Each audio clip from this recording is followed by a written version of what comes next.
प्रदेश में मतदान शुरू हो चुका है और जनता अपना नेता चुनने का मन बना चुकी है, लेकिन किसे चुनना चाहती है जनता, यही जानने के लिए अब हम आ चुके हैं गोरखपुर में। इस वक्त मैं खड़ी हूँ गोरखपुर यूनिवर्सिटी के पंथ पार्क में और यहाँ पर बहुत सारे स्टूडेंट्स मेरे साथ मौजूद हैं। इनसे हम जानना चाहेंगे किसे चुनना चाहते हैं वो अपना नेता।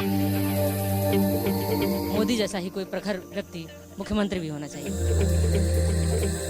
जो बच्चे पढ़ने में अच्छे हैं वो भी यहाँ पे नहीं पढ़ पाते, पढ़ने के बाद भी नौकरी नहीं मिलती है। हमारा विधायक ऐसा हो जो महिला सशक्तिकरण की ओर ध्यान दे। हम अखिलेश सरकार चुनेंगे। चलिए बात करते हैं इनसे और जानते हैं इनके दिल की बात। स्टूडेंट्स क्या सोचते हैं, क्या है उनके दिल की बात? देखिए, स्टूडेंट्स पुरानी चीज़ों से निकलना चाहते हैं, जाति धर्म की राजनीति और बहुत सारी ऐसी चीज़ें जिन संकीर्णताओं में बांध करके लोगों को उलझाए रखने की कोशिश की जा रही थी, वो सारी चीज़ों से यूथ उबरना चाहता है। वो चाहता है कि उसके लिए विकास का रास्ता खुले, उसके लिए नौकरी की व्यवस्था हो, उसके लिए अच्छी सड़कें हों, उसके लिए शिक्षा की अच्छी व्यवस्था हो, अस्पताल बने। तो ऐसी सरकार जो विकास के बारे में सोचती हो उनको चुनना चाहिए। और मुझे लगता है कि भाजपा से बढ़िया विकल्प नहीं हो सकता, क्योंकि बसपा सपा हम लोगों ने हाल ही में देखा, कोई किसी मोर्चे पे फेल है, कोई किसी मोर्चे पे फेल है। केंद्र सरकार ने जिस तरह के काम किए हैं उस तरह से उसको देखते हुए तमाम संभावनाएं नज़र आती हैं। तो निश्चित रूप से भाजपा की सरकार बननी चाहिए और मोदी जैसा ही कोई प्रखर व्यक्ति मुख्यमंत्री भी होना चाहिए। मोदी जैसा ही कोई प्रखर व्यक्ति मुख्यमंत्री होना चाहिए, ऐसा कहना है युवाओं का। यहाँ पे कुछ और भी लोग मौजूद हैं, हम उनसे भी जानना चाहेंगे। बताइए किसे चुनना चाहते हैं अपना अगला सीएम? मैम, हम यहाँ पे देख सकते हैं कि यहाँ पे पिछले कुछ सालों से सपा का भी 5 साल हम लोग देख चुके हैं, उसके पहले बसपा का भी देख चुके हैं। और यहाँ पे युवाओं का सबसे ज़्यादा सोच क्या है कि शिक्षा होनी चाहिए और रोजगार होना चाहिए। अभी ये पिछले 5 सालों में जितनी वैकेंसियाँ निकली हैं वो भी एक भी क्लियर नहीं निकली हैं। और जब ये इस समय सब सारी सुविधाओं का हम लोग ये दुविधाएँ देख रहे हैं कि नौकरी अच्छी नहीं मिल रही है, और ये जो मिल भी रहा है वो कोर्ट में मामला चला जा रहा है।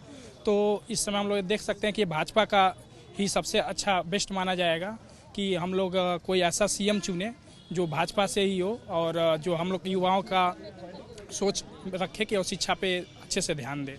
युवाओं की क्या परेशानी है? अगर हम गोरखपुर के युवाओं की बात करें, अच्छी यूनिवर्सिटी है, नाम है गोरखपुर यूनिवर्सिटी का, लेकिन बावजूद उसके क्या यहाँ का स्टूडेंट पढ़ने के बाद गोरखपुर में ही रोजगार ले पाता है या फिर उसे शहर जाना पड़ता है?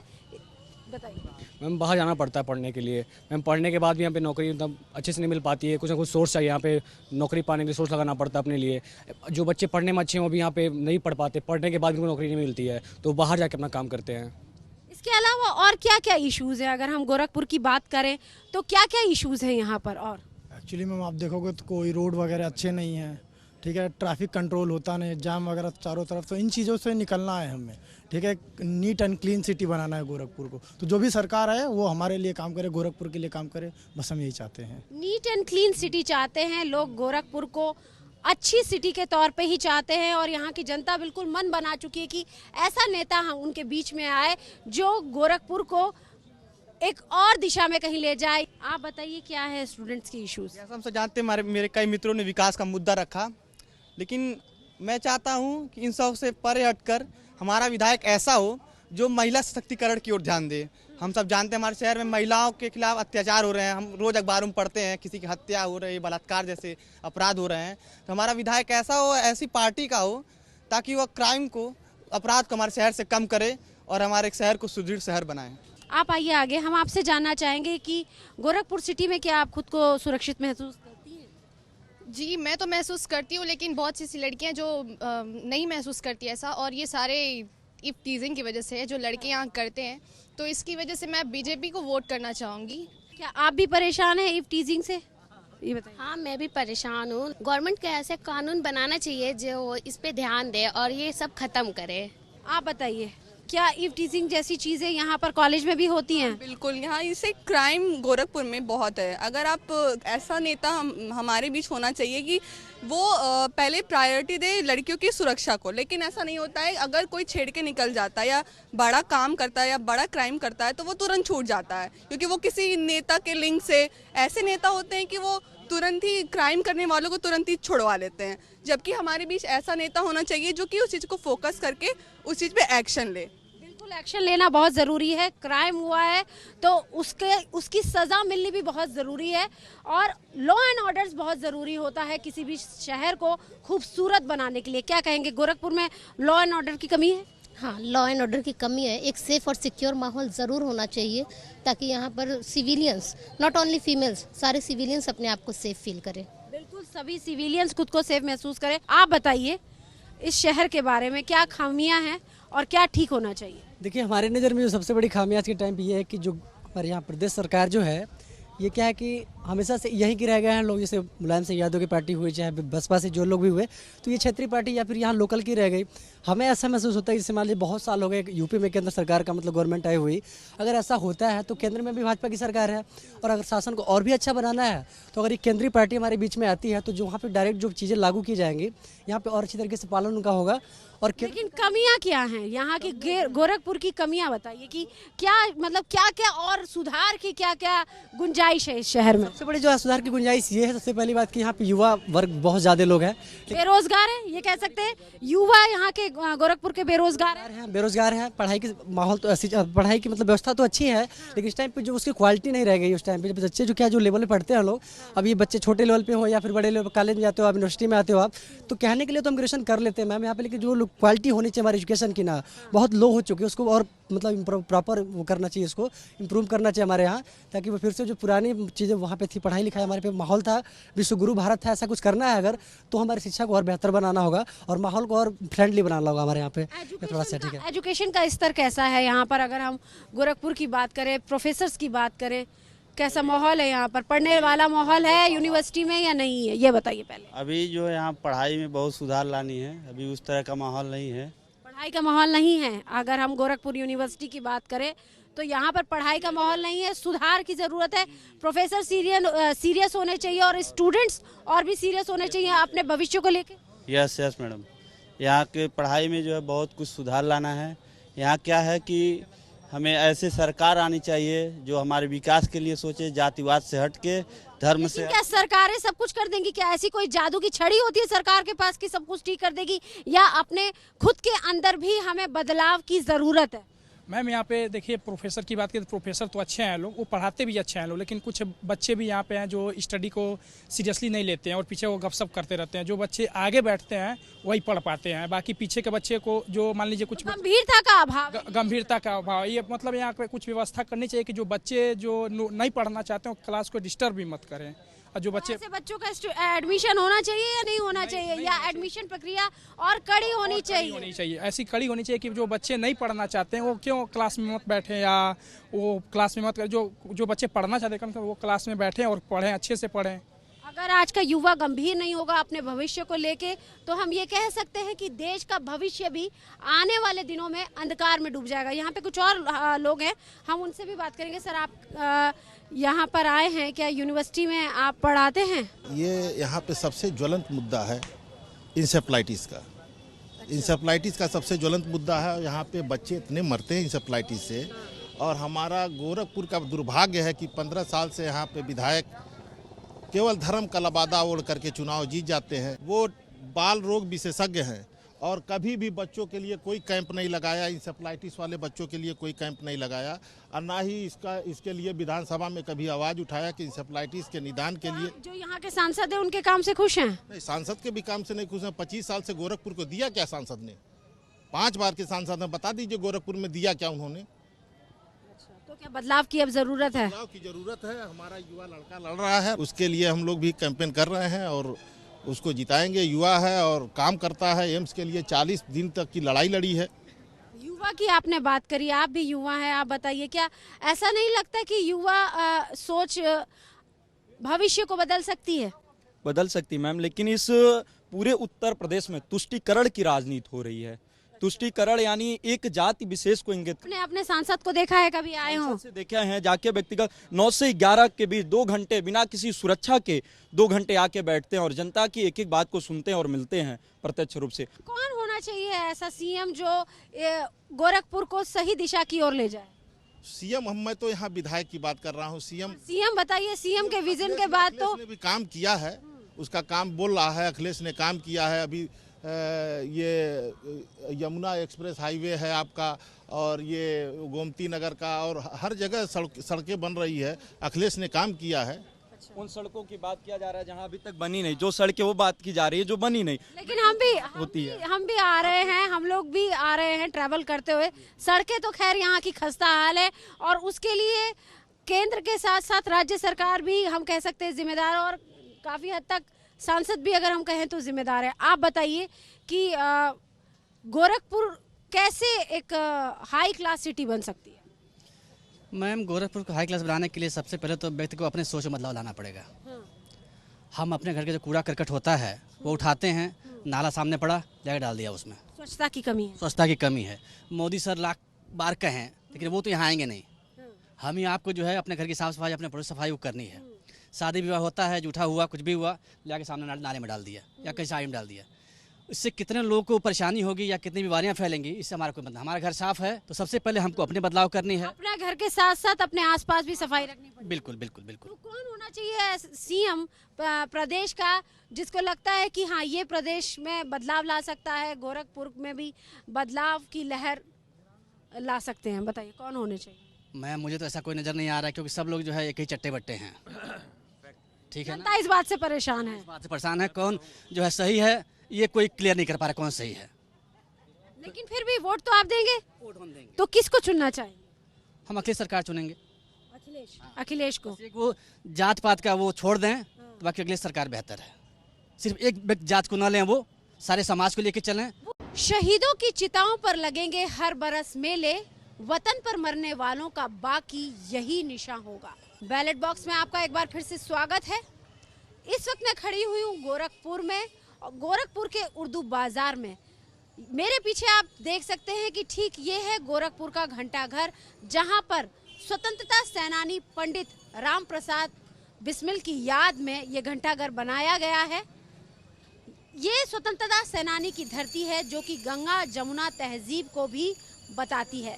मेरे आसपास आप देख सकते हैं कि ये बाजार है जहां पर हर धर्म के लोगों की दुकानें हैं। बाजार पूरी तरह से सजा हुआ है। ये भी कह सकते हैं कि गोरखपुर की जो अर्थव्यवस्था है कहीं ना कहीं वो इस बाजार पर टिकी हुई है। ये भी कह सकते हैं हम साथ ही साथ कि ईस्टर्न यूपी का ये सबसे बड़ा बाजार का हब है, और जितनी भी बाजार आप ईस्टर्न यूपी के आसपास के शहरों में देखेंगे वो इसी बाजार की बदौलत सजते हैं। तो चलिए यहाँ के दुकानदारों से बात करते हैं और जानना चाहेंगे उनसे क्या है उनका मिजाज, किसे चुनना चाहते हैं वो अपना सीएम, और क्या क्या हैं उनके मुद्दे। चलिए। और इस वक्त हम उर्दू बाजार की एक दुकान में मौजूद हैं। यहाँ पर जो शॉपकीपर हैं हम उनसे जानना चाहेंगे। सर बताइए कि क्या मिजाज है, व्यापारी वर्ग जो है वो किसे चुनना चाहता है अपना सीएम, और क्या क्या है आपके मुद्दे? अभी तो इस टाइम तो कोई कुछ नहीं समझ पा रहा कि चुनाव में क्या होगा। किसी को कुछ गेस नहीं है, सब गोपनीय है एकदम। इस बाजार में आपकी दुकान कब से है? ये तो 100 साल ओल्ड शॉप है ये। नोटबंदी का असर क्या व्यापारी वर्ग पे हुआ था? क्योंकि जब नोटबंदी हुई थी तो बहुत ज्यादा लोगों को दिक्कतें हुई थी। दिक्कत हुआ, मार्केट भी प्रभावित हुआ उससे, कितनी शादियां टल गई, डेट बढ़ गए। तो नोटबंदी का कुल मिला के ये कह सकते हैं कि कहीं ना कहीं नेगेटिव असर हुआ है जनता के बीच में, जनता बहुत परेशान हुई। हाँ, परेशान तो थी ही जनता, काफी परेशान हुई नोटबंदी की वजह से। अब जाकर थोड़ा बहुत रिलैक्स मिल रहा लोगों को। अच्छा, तो ये बताइए कि अब क्योंकि नोटबंदी का असर बाकी पहले की तुलना में अब थोड़ा ठीक हो गया है, लेकिन फिर भी व्यापारी वर्ग को बहुत नुकसान हुआ है नोटबंदी के कारण। तो ऐसे में आप लोग किसको चुनना चाहेंगे उत्तर प्रदेश का मुख्यमंत्री? अब इसमें मुख्यमंत्री तो हम लोग नहीं, पब्लिक नहीं चुनेगी, तो नेता ही लोग चुनेंगे मुख्यमंत्री को। वोट तो आप भी देंगे और व्यापारी वर्ग भी देगा इतना। हाँ, वर्ग देगा भी तो अपने नेता को देगा, नेता विधायक चुनेगा अपने मुख्यमंत्री को। तो किसे चुनना चाहेंगे? अभी सब ओपन नहीं, सब चीजों का ना है। अभी कुछ लोग अपना वोट ओपन नहीं करना चाहते, ये भी एक अच्छी बात है। आप बताइए कि नोटबंदी का असर हुआ था? हाँ, बहुत हुआ है नोटबंदी का असर। किसे चुनना चाहते हैं अपना नेता? किसे क्या, वो तो जनता तय करेगी, मुझे जिसको देना होगा देंगे। किसे चुनना चाहते हैं अपना सीएम? अखिलेश यादव। अखिलेश यादव जी। क्या लगता है युवाओं के लिए काम करेंगे, व्यापारियों के लिए भी उनके पास अच्छी योजना है? ऐसा लगता है तभी तो। युवा हैं इसलिए पसंद कर रहे हैं, या व्यापारियों के लिए उनके पास कुछ अच्छी योजना है इसलिए उन्हें चुनना चाहते हैं, या अब ऐसा लगता है कि गोरखपुर अब बदलाव चाहता है? गोरखपुर बदलाव चाहता है इसलिए। अखिलेश यादव को। अखिलेश ही क्यों? अखिलेश इस वजह से कि एक तो यंग है, यंग के साथ साथ पढ़े लिखे हैं। अभी तक पॉलिटिक्स में जितने लोग हैं उनमें मुझको लगता पर्सनली कि ये पढ़ा लिखा आदमी ही चेंज ला सकता है। जिस तरीके से विकास के इन्होंने काम किए हैं वो बहुत अच्छे हैं। शिक्षा ही बदलाव ला सकती है, आप ये कहना चाहते हैं कि शिक्षा एक एजुकेशन ही समाज में बदलाव ला सकती है? हाँ, ये एकदम सही है। एजुकेटेड आदमी ही चेंज कर सकता है मैक्सिमम, और एजुकेशन ही कोई बदलाव लाएगा। अच्छा, हम इस बाजार में खड़े हुए हैं, घंटा घर के पास ये बाजार है। यहाँ पर अगर हम बात करें व्यापारी वर्ग की तो क्या समस्याएं हैं? बहुत सारी समस्याएं हैं, जैसे पार्किंग की समस्या जो सबसे मेन परेशानी है वो पार्किंग की है। आप भी देख रही हैं कि मार्केट में लोग इसी वजह से बहुत से लोग जो थोड़ा सा आउटसाइड के हैं वो आना पसंद नहीं करते हैं, क्योंकि उनको पार्किंग की व्यवस्था नहीं है, टॉयलेट की सुविधा नहीं है। जेंट्स के लिए तो ठीक है, लेडीज़ के लिए बहुत समस्या है, वॉशरूम वगैरह नहीं है, वाटर लॉगिंग बरसात में बहुत ज़्यादा होता है। प्रधानमंत्री नरेंद्र मोदी ने कहा था कि हम पूरे हिंदुस्तान में शौचालय बनवा रहे हैं, और अब शौचालय होंगे तो लोगों को दिक्कत नहीं होगी, चाहे वो बाजार में जाए चाहे कहीं भी जाए। लेकिन अगर हम इस बाजार की बात करें जो कि ईस्टर्न यूपी का सबसे बड़ा बाजार है, वहाँ ये चीज मिसिंग है, आज भी यहाँ शौचालय नहीं बने हैं, एकदम मिसिंग है। उर्दू बाजार में इस वक्त मौजूद है। ये किसे चुनना चाहती है अपना नेता? किसे चुनना चाहती है अपना नेता? अखिलेश को। अखिलेश को क्यों? क्योंकि वो बहुत सेवा करते हैं, स्टूडेंट के लिए मदद भी करते हैं बहुत ज़्यादा, तो उन्हीं को थोड़ा दिया जाएगा। स्टूडेंट्स के लिए अखिलेश अच्छा काम कर रहे हैं। हाँ, और सबके लिए भी कर रहे हैं। अखिलेश यादव। अखिलेश को चुनना चाहती हैं? जी हाँ। गंगा जमुना तहजीब पर बसा ये बाजार बहुत पुराना है, 100 साल से ये बाजार यहाँ पर है। और जैसा कि हम बाजार देख पा रहे हैं, यहाँ पर हर तरह की चीज़ मिलती है, चाहे हम कपड़ों की बात करें, गहनों की बात करें, घर के साजो सामान की बात करें, बर्तनों की बात करें, हर चीज़ इस बाज़ार में उपलब्ध है। और ये कह सकते हैं कि वाकई ये ईस्टर्न यूपी का हब है, जहाँ से हर कोई व्यापारी थोक बाज़ार से अपना सामान लेकर जाता है। और ये कह सकते हैं कि पूर्वांचल की अर्थव्यवस्था काफ़ी हद तक गोरखपुर के इस बाज़ार पर टिकी हुई है। हिंदुस्तान में शादी भी हर किसी के लिए किसी त्योहार से कम नहीं। इस वक्त मैं एक ऐसी शॉप में खड़ी हुई हूँ जहाँ पर वेडिंग के लिए सामान मिलता है। ये जो मेरे हाथ में है आप देख सकते हैं, ये सिंदूर रखने का बॉक्स है, काफ़ी शानदार ये बॉक्स है, इतना हैवी है। और इसके ऊपर अगर हम बात करें एम्ब्रॉयडरी की तो बहुत ही खूबसूरत एम्ब्रॉयडरी इस पर की गई है। इसके अलावा इस शॉप में और भी बहुत कुछ है, जैसा कि सहरे बड़ी वैरायटी में यहाँ मौजूद है, खूबसूरत सहरे हैं, कोई भी दूल्हा इसे पहनकर हैंडसम ही लगेगा। सर ये बताइए कि ये दुकान कितनी पुरानी है? अभी 4 साल पुरानी है। बहुत तरीके के कस्टमर आते हैं जो कि उनकी नीड जो है उनकी फुलफिल की जाती है यहाँ पे। और कई सारे ऐसे आते हैं जो कि अलग अलग तरीके के आते हैं, शेरवानी उस पर मैचिंग के जो भी अलग अलग ग्रूमिंग के आइटम से होते हैं सारी चीज़ें। तो किसे चुनना चाहते हैं प्रदेश का मुख्यमंत्री? आप किसको चुनना चाहेंगे? मतलब हमारी पूरी फैमिली, हमारे पूरे मोहल्ले एक तरीके से बाबा गोरखनाथ जी का मतलब क्या मतलब हम लोग की कृपा है, तो इसीलिए हम लोग भाजपा की सपोर्टर है और भाजपा ही को हम लोग सपोर्ट करते हैं। गोरखपुर की बात करें तो ऐसा अभी भी इसमें विकास की बड़ी गुंजाइश है। 5 साल से योगी आदित्यनाथ यहाँ पर सांसद है, जो विधायक भी हैं वो भी बीजेपी से हैं, 4 बार रह चुके हैं। ऐसा नहीं लगता कि अब बदलाव का समय है और प्रदेश और बेहतर होना चाहिए, आपका गोरखपुर और वर्ल्ड क्लास सिटी की ओर बढ़ना चाहिए? डेफिनेटली, मतलब कि जाहिर सी बात है कि मतलब कि आदमी को प्रोग्रेस चाहिए, सबको चाहिए, अपना विकास चाहिए। तो ऐसा नहीं है कि मतलब कि बाबा जी अब सपोर्ट नहीं करते या फिर प्रोग्रेस नहीं करते, डेफिनेटली प्रोग्रेस करते हैं, आगे सिटी भी आगे बढ़ी हुई है। लेकिन ये है कि कहीं ना कहीं स्टेट के मामले से आके थोड़ी कहीं ना कहीं फंस जाती है। तो अगर सेंट्रल गवर्नमेंट में भी बीजेपी, अगर मैं चाहूँगा कि अगर स्टेट में भी गवर्नमेंट बीजेपी की ही है तब जाके जो डायरेक्टली है, क्योंकि अगर अब देखेंगे एक तरीके से एम्स भी यहाँ पे दिया गया है, भाजपा के रहते हुए दिया गया है। और यहाँ पे बहुत सारी अभी जाके देखेंगे तो जितनी इंटर रिंग और हाईवे सब सारे बन रहे हैं, सब बीजेपी के कार्यकाल में ही बन रहे हैं। तो ये मैं चाहूँगा कि मतलब कि बीजेपी एक बार फुल तरीके से आए, कोई भी आए फुल पूर्ण बहुमत से आए तो हमारे लिए बेटर रहेगा। इस वक्त हम एक क्लॉथ मार्केट में हैं, इनसे भी अब हम जानना चाहेंगे कि ये किसे चुनना चाहते हैं अपना नेता। किसे चुनना चाहते हैं आप अपना नेता? चीफ मिनिस्टर के तौर पे तो अखिलेश ही हैं, बाकी तो बीजेपी का कोई कैंडिडेट ही नहीं है। देख ही रहे हैं कि कितना विकास हुआ है 5 सालों में कम से कम पढ़ाई लिखाई के क्षेत्र में या सड़कों के मामले में तो यूपी में सबसे आगे है। जितनी सड़कें 5 सालों में यहाँ बनी कहीं नहीं बनी हूँ। विकास पुरुष के रूप में आप देखते हैं अखिलेश को, ये हम कहें यंग ब्लड में तो उससे अच्छा कोई नेता नहीं जी। गोरखपुर की जनता अपना मन बना चुकी है। काफ़ी मिली जुली प्रतिक्रिया हमें लोगों से मिली है, लेकिन उसके बाद भी ये कह सकते हैं कि रुझान अभी भी क्लियर नहीं है। लेकिन लोग युवा के तौर पर अखिलेश को पसंद कर रहे हैं। मुकाबला कड़ा है, देखते हैं सत्ता पर कौन काबिज होता है। बैलेट बॉक्स में फिलहाल इतना ही।